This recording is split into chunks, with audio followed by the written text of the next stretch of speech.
பதவியேற்ற சில நாட்களிலேயே சர்ச்சையில் சிக்கிய வன்னியரசு. விதிகளை காற்றில் பறக்கவிட்ட அமைச்சரின் முதல் கூட்டம். அரசு அலுவலகத்தில் உண்மையில் நடந்தது என்ன? விரிவாக பார்க்கலாம்.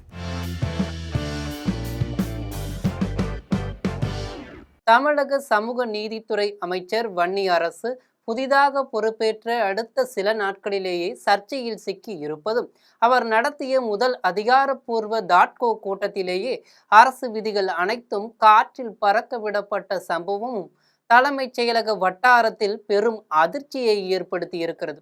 சென்னை தேனாம்பேட்டையில் உள்ள தலைமை அலுவலகத்தில் நடந்த இந்த உள் ஆய்வு கூட்டத்தில் எடுக்கப்பட்ட அந்த ஒரு முடிவுதான் இப்போது ஒட்டுமொத்த அரசு அதிகாரிகளையும் முகம் சுளிக்க வைத்தது, சர்ச்சையாக வெடித்தும் இருக்கிறது. தமிழக அமைச்சரவையில் சமீபத்தில் நடைபெற்ற மாற்றங்களை தொடர்ந்து ஆதி திராவிடர் மற்றும் பழங்குடியினர் நலத்துறையை உள்ளடக்கிய சமூக நீதித்துறை அமைச்சராக விடுதலை சிறுத்தைகள் கட்சியின் துணை பொதுச் செயலாளர் வன்னியரசு பொறுப்பேற்றுக் கொண்டார். அமைச்சராக பதவியேற்றதை தொடர்ந்து பல்வேறு துறைகளின் செயல்பாடுகள் குறித்து அவர் அதிகாரிகளுடன் தொடர் ஆய்வுகளை மேற்கொண்டு வருகிறார். இதன் ஒரு பகுதியாக கடந்த 26ஆம் தேதி சென்னை தேனாம்பேட்டையில் அமைந்துள்ள தாட்கோ தலைமை அலுவலகத்தில் உயர் அதிகாரிகளுடன் ஆய்வுக் கூட்டம் ஒன்று நடைபெற்றது.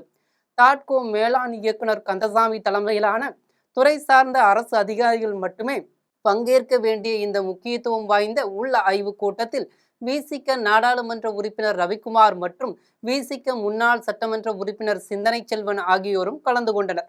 அரசு விதிகளின்படி குறிப்பிட்ட ஒரு துறையின் அதிகாரப்பூர்வ உள் ஆய்வு கூட்டங்களில் அந்தந்த துறையின் அமைச்சர்கள் மற்றும் அதற்குரிய தகுதி வாய்ந்த அரசு அதிகாரிகள் மட்டுமே பங்கேற்க வேண்டும். மக்கள் பிரதிநிதிகளாக இருந்தாலும் துறை சாராத நபர்களோ அல்லது முன்னாள் சட்டமன்ற உறுப்பினர்களோ இது போன்ற உத்தியோகபூர்வ கூட்டங்களில் அமர்ந்து துறை சார்ந்த கோப்புகளை ஆய்வு செய்ய எந்தவிதமான அனுமதியும் கிடையாது. ஆனால் இந்த விதிகளை முற்றிலும் புறந்தள்ளிவிட்டு அமைச்சர் வன்னியரசின் முன்னிலையில் விசிக அரசியல் பிரமுகர்கள் இக்கூட்டத்தில் பங்கேற்றதுதான் தற்போது விவாத பொருளாகவும் மாறியிருக்கிறது.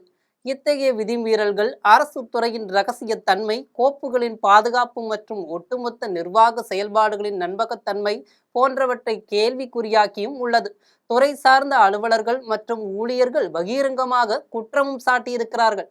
அது மட்டுமல்ல, இந்த விவகாரத்துல விதிகளுக்கு முரணாக செயல்பட்ட அமைச்சர் வன்னியரசு மற்றும் அதற்கு துணை நின்ற தாட்கோ மேலாண் இயக்குனர் கந்தசாமி ஆகியோர் உரிய விளக்கம் அளிக்க வேண்டும் என்று சமூக ஆர்வலர்கள் பலரும் வலியுறுத்தி துவங்கியிருக்கின்றனர்.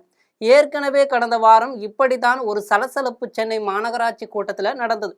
சென்னை OMR சாலை சோழிங்கநல்லூரில் உள்ள சென்னை மாநகராட்சி 15வது மண்டல குழு அலுவலகத்தில் நடைபெற்ற மாதாந்திர கூட்டத்தில் அரசியல் கட்சியினருக்கு அனுமதி இல்லாத நிலையிலும் சோழிங்கநல்லூர் தாவேக MLA பி சரவணன் மூர்த்தி தனது ஆதரவாளர்களான 20க்கும் மேற்பட்ட தாவேக கட்சியினருடன் உள்ளே புகுந்தது பெரும் பரபரப்பை ஏற்படுத்தியது.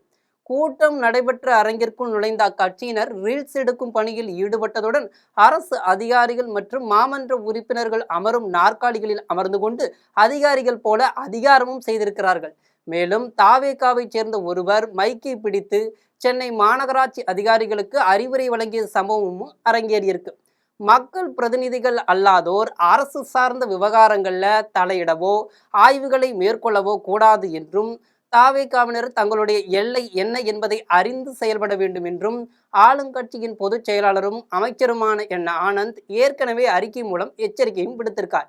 அப்படி இருந்தும் கூட அதை மீறி தாவேக MLA பி சரவணன் மூர்த்தி தனது ஆதரவாளர்களை மண்டல குழு கூட்டத்திற்குள் அழைத்து சென்று இத்தகைய அத்துமீறலில் ஈடுபட்டது அங்கிருந்த சென்னை மாநகராட்சி அதிகாரிகள் மற்றும் மாமன்ற உறுப்பினர்கள் மத்தியில பலத்த அதிருப்தியையும் முகம் சுளிப்பையும் ஏற்படுத்தியிருக்கு. அதே போல இப்போது வன்னியரசும் சர்ச்சையில் சிக்கி அதனால் ஏற்பட்ட அதிகாரிகளின் அதிருப்தியும் சமூக ஆர்வலர்களின் கண்டனங்களும் வலுத்து வரும் நிலையில் இந்த சர்ச்சைகள் தமிழக அரசியலில் எந்த மாதிரியான மாற்றங்களை ஏற்படுத்தும் என்பதை நாம் பொறுத்திருந்துதான் பார்க்கணும். இதுபோன்ற செய்திகளை உடனுக்குடன் தெரிந்து கொள்ள ஜெம் தொலைக்காட்சியுடன் தொடர்ந்து இணைப்பில் இருங்கள். நன்றி, வணக்கம்.